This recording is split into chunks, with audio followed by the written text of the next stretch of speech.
Good morning, Lana Scott, Lighthouse. I have done a little research on intuition, and not everybody understands how their intuition works. So I got a little list here that I wrote. I went and did some research, and there's loads of it out there. Do you listen to your intuition? Your intuition can talk to you so many ways. And I'm a firm believer in, because I've had them talk to me, and you can think I'm crazy or not, but when your ears ring, that's your angels, your spirit guides, even your higher self. Sometimes it can even be God. However you view God. And we're not talking about structured religion. We're talking about a higher spirituality here, people. Your intuition. Your intuition can be a lot of different things. It can be your gut.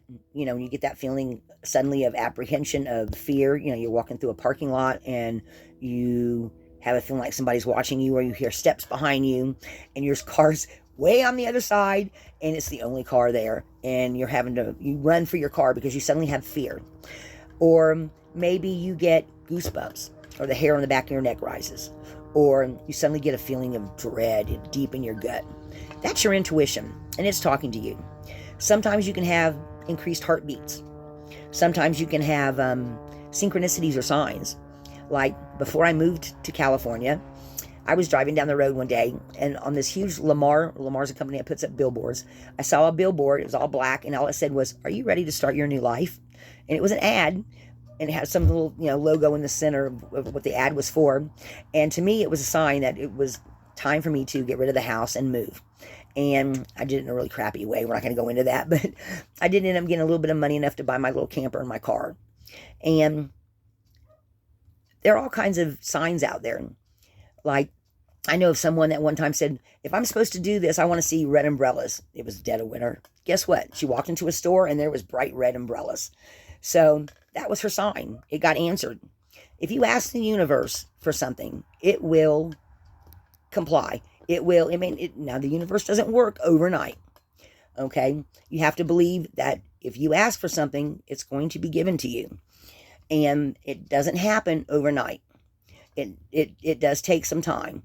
The universe works a lot slower than we do. We're in a linear life, a 3D life, where, things are going along like this, but time and everything is not linear.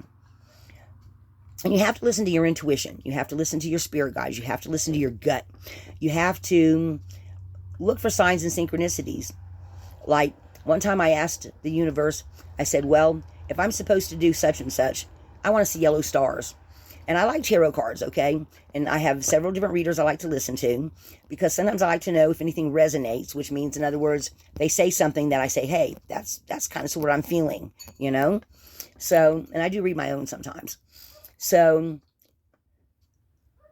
I asked for stars, and for like 3 readings in a row after that, every no matter what deck they used, there was somebody with a star in the background, or holding a star, or stars in the sky.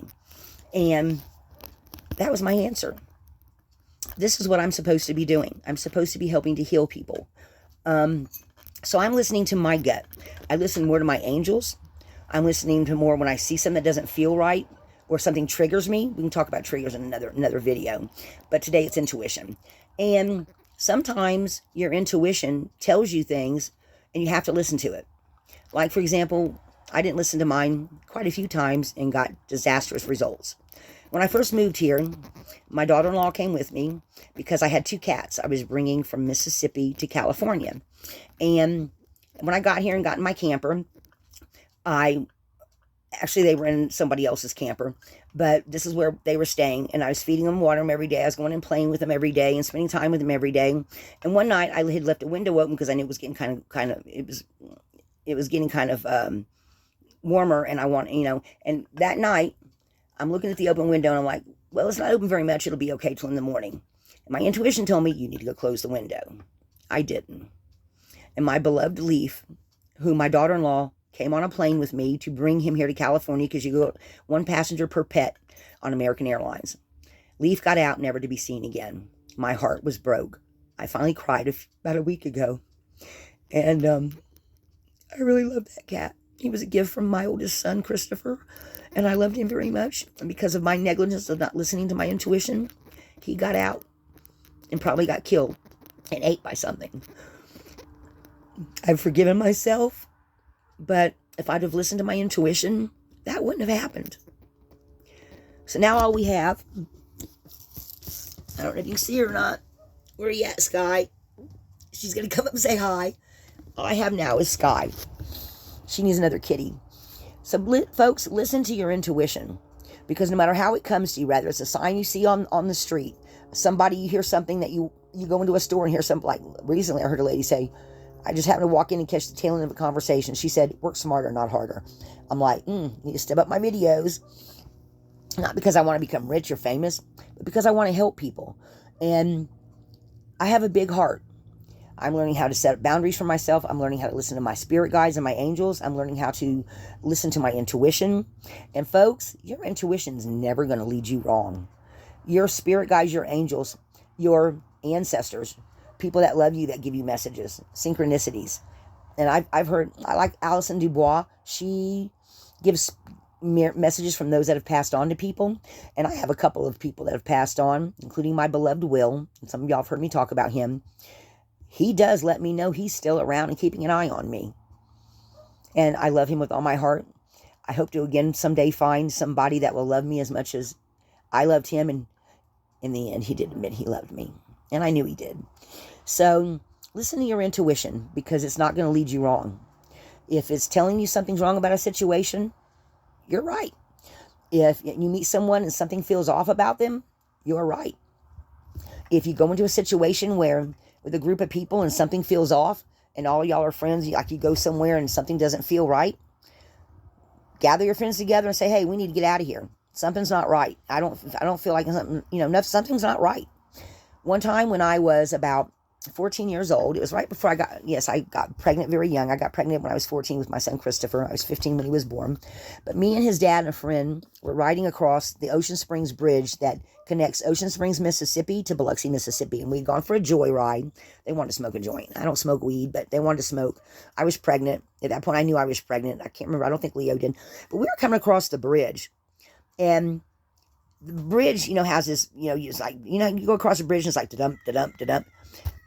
Something didn't feel right. I kept telling Leo, you know what? Something's not right. Something doesn't feel right. Pull over, pull over. He finally pulled over in the middle of the bridge, in the middle of traffic, but he pulled over to the side. He got out to look around the car, and believe it or not, we had one lug nut left on the front right tire.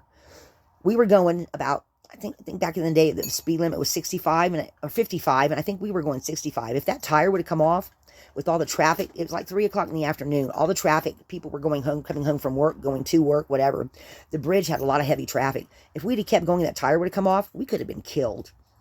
I listened to my intuition, which I don't always do, but I'm learning how to listen to it every single time. Folks, I might not be here then. I might not be here now if I wouldn't have made him pull over. So for those of you that don't listen to your intuition, you need to, because it's never going to steer you wrong. We could have all died that day or been in a horrible accident and been severely hurt. Shit happens. So folks, listen to your intuition, no matter what it's telling you, whether it's good, bad, or you're just not sure. Err on the side of caution. So that's my message on intuition today. Learn to listen to it, put up boundaries, protect yourself, keep your energy safe, keep yourself, your family, your loved ones safe. And I just think that we just need to listen to our intuition more. Okay? That's my message for today. Lana Scott, Lighthouse.